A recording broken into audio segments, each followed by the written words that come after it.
Au tout début du drama, on fait la connaissance de Xin, complètement paumée pour son premier jour de cours, en train de galérer à trouver sa salle. Et détail important, c'est sa dernière année de lycée. Donc elle débarque déjà en stress total. Et là, bim, elle rentre dans un gars, un certain Dish.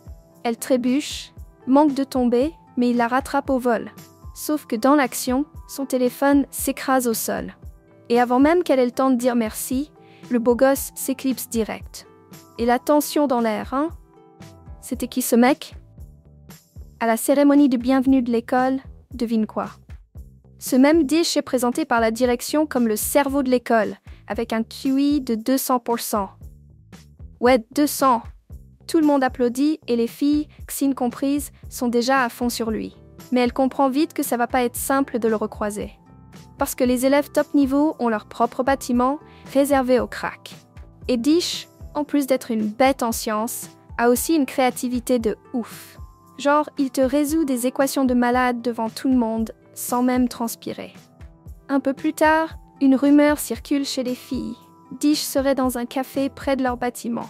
Résultat, un nuage de groupies le suit juste pour mater le crush intello de près. Il rentre dans son bâtiment et fin du show. Lors d'un séminaire sur le cancer infantile, ouais, le mec fait même des conférences, Xin est présente, avec plein d'autres filles. Mais là, ambiance glaciale. Une photo de Dish avec une fille nommée Xiaowu, qui est dans sa classe, s'affiche à l'écran. Les filles pètent un câble, croyant qu'ils sortent ensemble. Xin dégoûté et passe le reste de la journée à fixer la photo sur son tel. On connaît tout ce mood, non? C'est là que débarque Ajin, un pote de classe, trop mignon, qui lui offre des fleurs et lui fait une déclaration. Mais elle refuse direct et lui balance qu'elle est amoureuse de Dish. Et elle prévient, elle va lui avouer ses sentiments au plus vite. Ses copines montent une petite mission pour l'aider. Elle détourne l'attention en classe pour qu'elle puisse foncer lui parler pendant la pause. Elle se pointe au bâtiment des intellos, trouve Dish, lui offre un cadeau et se déclare. Et là, claque monumentale. Il lui sort qu'il aime pas les filles bêtes et gamines. La honte totale. Elle se console en se disant que personne n'a vu. Sauf que... Plot twist. Le vigile de l'école a tout maté sur les caméras et balance la vidéo. Et là, c'est le carnage. Tout le monde filme, prend des photos. Et quand elle rentre chez elle, la vidéo a déjà explosé sur les réseaux.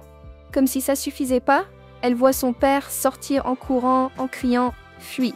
Et là, des rats sortent de la maison et la baraque s'écroule, littéralement.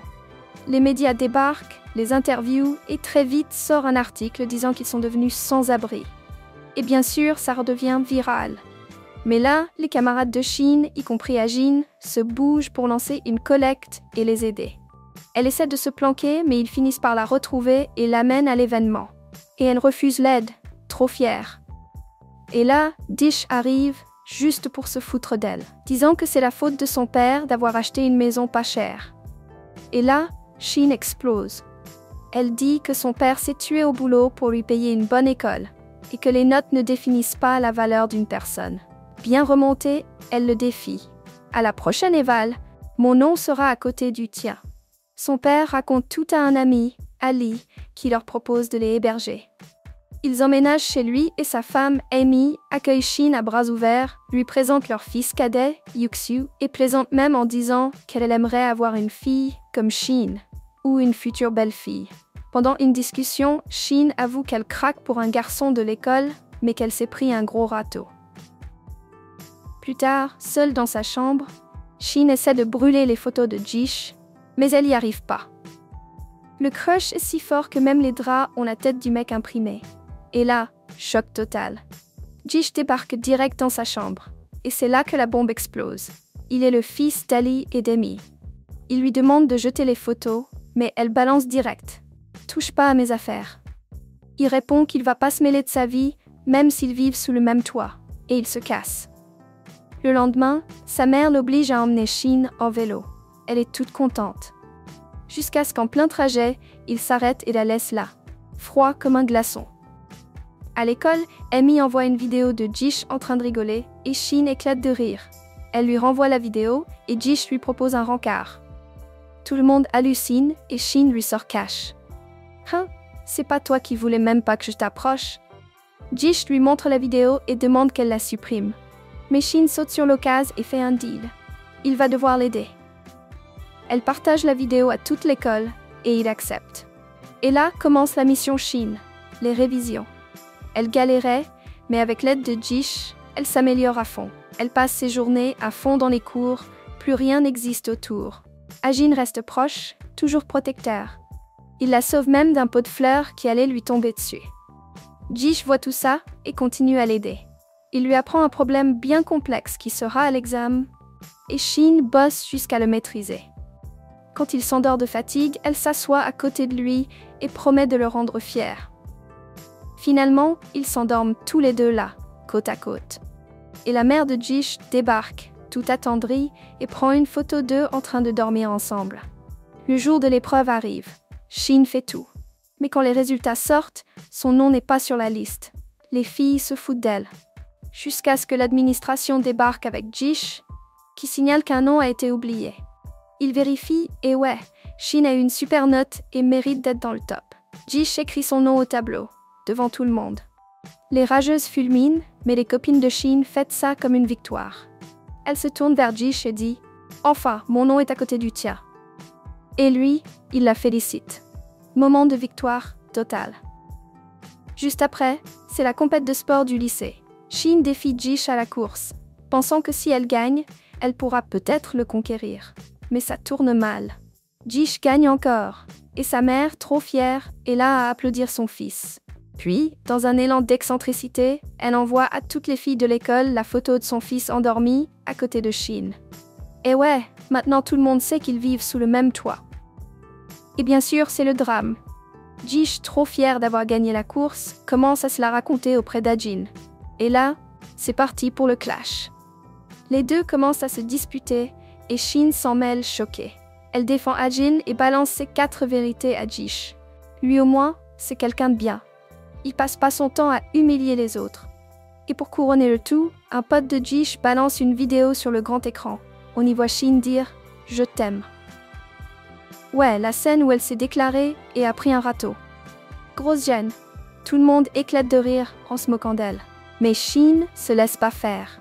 Elle contre-attaque en balançant une vidéo des élèves en train de faire les idiots. Et c'est Ajin qui devient la cible de toutes les vannes. Résultat, c'est la guerre dans l'école. L'équipe de Jish contre celle de Shin, tout le monde se tape dessus. Plus tard, Jish emmène Shin à l'écart et lui demande « Pourquoi t'as fait ça ?» Et elle balance « T'arrêtes pas de m'humilier devant mes potes. Tout ce que je voulais, c'était oublier que je t'aime. Et peut-être un jour tomber amoureuse d'un autre mec.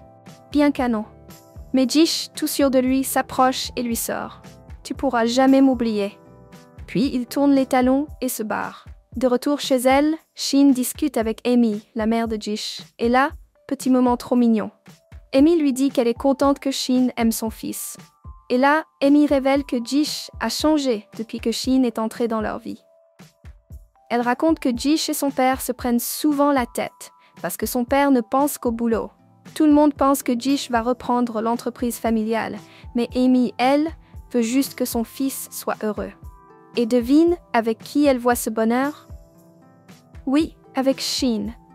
Le lendemain, il y a un examen super important pour Jish, qui pourrait lui ouvrir des portes à l'international.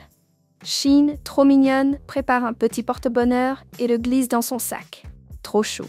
Sauf que le jour de l'épreuve tourne au fiasco. Jish glisse dans les escaliers, arrive en retard, et pour couronner le tout, son stylo casse. Il se dit « C'est mort ». Il croit que c'est le talisman de Shin qui a porté la poisse et fonce aux toilettes, en panique. Pendant ce temps, Shin est cachée pas loin, à l'observer. Quand elle voit qu'il va bien, elle décide de rentrer chez elle. Mais là, c'est le drame. Elle a un accident. Jish voit tout de loin et court comme un fou pour l'aider. Il l'emmène à l'hôpital, complètement paniqué. Quand Shin se réveille chez elle, la première chose qu'elle pense c'est « Mon Dieu, est-ce qu'il a raté son examen à cause de moi ?» Mais en fait, c'est pas ça. Jish est en pleine discussion sérieuse avec son père et il lui balance qu'il en a marre de ses histoires d'examen et d'entreprise. Il avoue qu'il en peut plus de vivre le rêve des autres. Gros malaise. Son père pète un câble et même Amy est déçue. Mais Jish s'excuse et quitte la maison, déterminé à suivre ce qu'il aime vraiment. Shin entend tout et va s'excuser auprès du père de Jish pour tout ce qui s'est passé. Puis elle part à la recherche de Jish. Quand elle le retrouve, elle essaie de lui remonter le moral. Elle lui dit qu'il est unique, qu'il mérite de faire ce qu'il aime et qu'elle sera toujours là pour le soutenir. Résultat, il décide de quitter la maison pour de bon et de voler de ses propres ailes. Son père ne lui dit même pas au revoir, furieux. Jish s'installe à l'université de technologie d'Onan où il bosse dans un centre de soins pour animaux. Et bien sûr, Shin débarque pour prendre de ses nouvelles. Elle lui ramène un ver de terre, ouais, un vrai ver, pour qu'il l'examine. Elle lui demande s'il mange bien, s'il dort assez, tous ces trucs-là. Jish dit que tout roule, mais lui demande de partir car il est occupé. Mais bon, elle allait pas s'en aller sans fouiner un peu, hein? Le soir, elle lui apporte à manger et en profite pour le suivre de loin pour voir où il crèche. Et devine qui elle voit devant chez lui? Xiao. Oui, la même que sur la photo au début. Les deux filles rentrent ensemble. Et Shin est sous le choc. Les lumières s'éteignent. Elle s'imagine direct qu'ils dorment ensemble. Le lendemain, elle appelle à Jin pour l'aider à les espionner dans le jardin. Jish les voit et balance direct. « Qu'est-ce que tu fais là ?» Et Shin répond, toute détendue, « On fête la journée de l'amour. » Et là, c'est la foire. Seo commence à prendre une tonne de photos de Shin avec Ajin. Et Jish devient grave jaloux. Pour la provoquer, il prend une photo enlaçant Seo. Un peu plus tard, Ajin prévoit de s'enfuir avec sa bien-aimée en voiture avec l'aide du chauffeur. Mais c'est Seo qui monte dans la voiture par erreur. Le chauffeur capte rien et démarre, laissant tout le monde choqué. Jish revient et emmène Shin sur un petit bateau. Et là, gros moment de vérité. Elle lui demande pourquoi il était avec Xiao, et il finit par tout expliquer. Il lui parle d'un petit garçon, Nana, atteint d'un cancer. Il révèle que l'entreprise de son père, avec celle du père de Xiao, prépare un don pour un hôpital pour enfants. Et c'est pour ça qu'il était avec Xiao, en attente d'un appel important à propos des fournitures médicales. Puis il lâche le morceau. Son vrai rêve, c'est de devenir un grand médecin. Pas de reprendre l'entreprise. Et détail important, Shin est la première personne à qui il en parle. Elle est tellement touchée qu'elle se lève et tombe direct dans la rivière. Jish saute sans hésiter pour la sauver. Comme le dernier bus est déjà parti, il décide de passer la nuit dans un motel. Là, il se change et Jish sort chercher à manger. Mais Shin flippe un peu d'être seule et part à sa recherche avec un parapluie. Elle commence à croire que quelqu'un la suit et... panique totale. Elle balance le parapluie et se met à courir. En plein stress, elle tombe sur Jish qui lui demande « Qu'est-ce que tu fais là dehors ?» Elle répond qu'elle avait peur. Et lui, tout gentleman, lui prête sa veste. De retour à l'hôtel, quand Jish est presque endormie, Shin lui dit tout bas « La femme qui t'épousera aura une chance incroyable. J'espère qu'elle t'aimera plus qu'elle m'aime. » Et elle s'endort. Mais le plot twist, Jish était réveillé et a tout entendu. Et il murmure « Jamais je trouverai quelqu'un qui m'aimera comme toi. » Le lendemain matin, le téléphone sonne. Sa mère l'appelle pour lui dire que son père est à l'hôpital et que c'est grave. Jish et Shin foncent là-bas. Le père de Shin explique que le père de Jish a des soucis cardiaques depuis des années et que le stress du boulot a tout empiré. Le médecin confirme qu'il va devoir être opéré. Et là, un assistant de Jish balance encore une mauvaise nouvelle. L'entreprise est en crise et les fondateurs réclament une réunion. Donc en plus de la santé de son père, Jish doit gérer la panique totale au boulot. Il décide d'affronter le problème. Il demande à sa mère de s'occuper de son père et part au bureau. Shin le suit et le surprend avec Xiao. Mais pas de panique. Elle est juste venue avec des médecins spécialisés pour aider son père. Zéro flirt là-dedans. Pendant ce temps, Jish se plonge dans le travail pour tenter de tout arranger. Mais à l'intérieur, il est au bout du rouleau. Il repense à son père, visiblement brisé. Il fouille les contrats, les actions, les finances, jusqu'à ce qu'il craque et s'endorme. Shin entre discrètement et le couvre avec une couverture. Le matin, il se réveille à la bourre, attrape son sac et court au boulot. Et le soir, en sortant du taf, elle est là.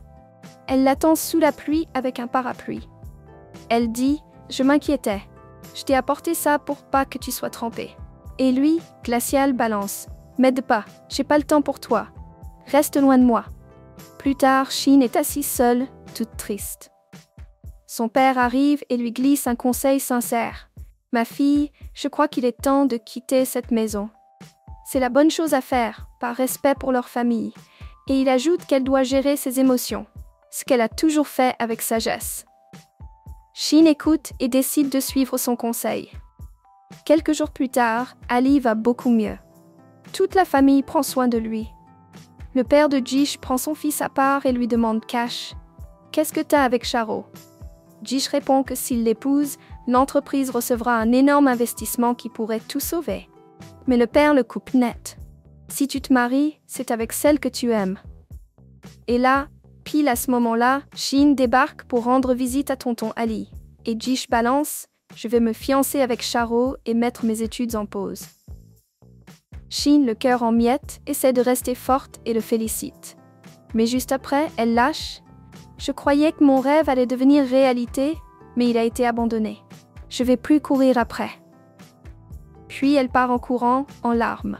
Elle commence à faire ses valises et dit au revoir à Amy et Ali, leur expliquant qu'elle s'en va. Ensuite, on la retrouve infirmière dans un hôpital. Et là, sans prévenir, elle ouvre Facebook et tombe sur une photo de Jish avec Charo. Puis elle apprend que Jish va donner une conférence dans leur ancien lycée. Elle hésite à y aller, mais la nostalgie est trop forte. Elle y va discrètement, planquée parmi les élèves. Quand il commence à parler, elle écoute. Il dit « Les rumeurs que vous avez entendues parlaient de toi. Je voulais savoir si tu m'aimais encore. Et quand t'es apparu, j'ai su. » Et là, boum, Jish se déclare devant tout le monde. Il avoue qu'il aime encore Shin, qu'elle lui a manqué à mort, et que tout ce temps, il n'a vécu que dans les souvenirs des deux.